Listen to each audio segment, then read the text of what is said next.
Have you ever wanted to immerse yourself in the intrigue of a cleverly written detective novel?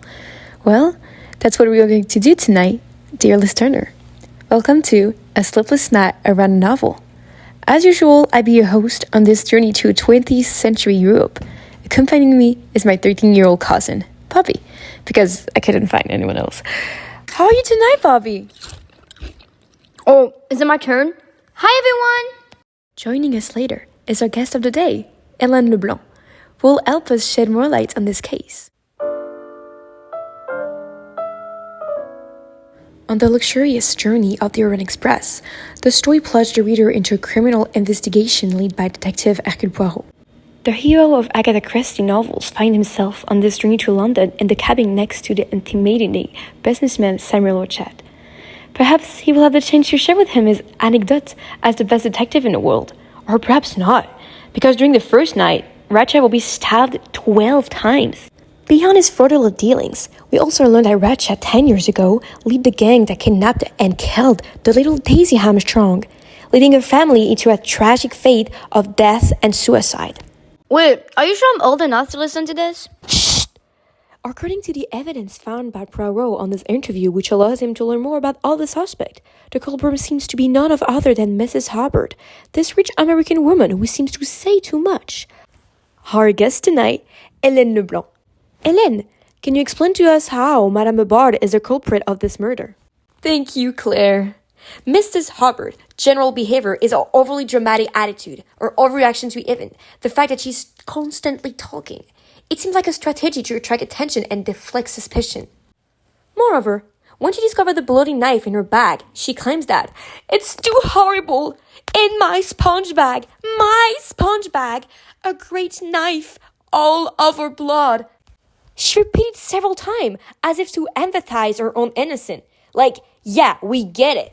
Furthermore, she constantly put herself forward, even when she's not involved in the important area of the investigation. Poirot points out that he knew all over Mrs. Hubbard's daughter. Everyone on the train who could understand English did it. It's right there, page 34. This remark shows how Mrs. Hubbard monopolized the conversation, as if she was trying to direct the case herself.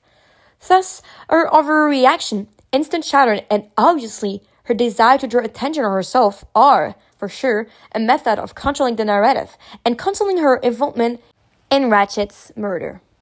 Thank you for this analysis. But then... Okay, but how, though? Bobby, don't interrupt me. Yeah, but I want to know. Because she's yapping, but I don't have time for that. Like, I actually do have a life. Well, I explain it. So first of all, Mrs. Hubbard claimed that the connecting door between her cabin and Ratchet's is closed. It is fake. Yes, she's lying. And this is revealed when Poirot checked it himself. The bolt is just a protection of metal. Turning to the right, the door is locked. Left straight, it is not. See it?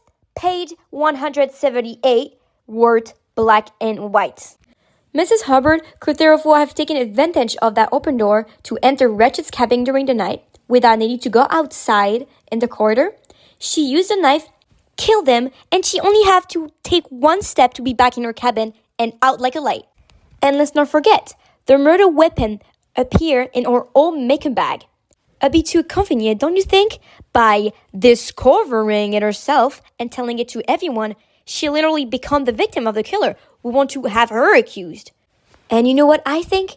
She is switching the position because she is the killer. And she just broke the mic. Well, thank you, Hélène, for this interesting point of view and this epic ending. Let's resume what you tell for the listener. So Mrs. Hubbard will be the criminal in our story, taking advantage of the open door to assassinate Ratchet, then using her strong personality and her chatty skills to have all the attention on her because, hey, a remodeler always keep her low profile, right? That concludes the end of our chronicle. Thank you for staying with us tonight. We hope you pull another old-nighter tomorrow.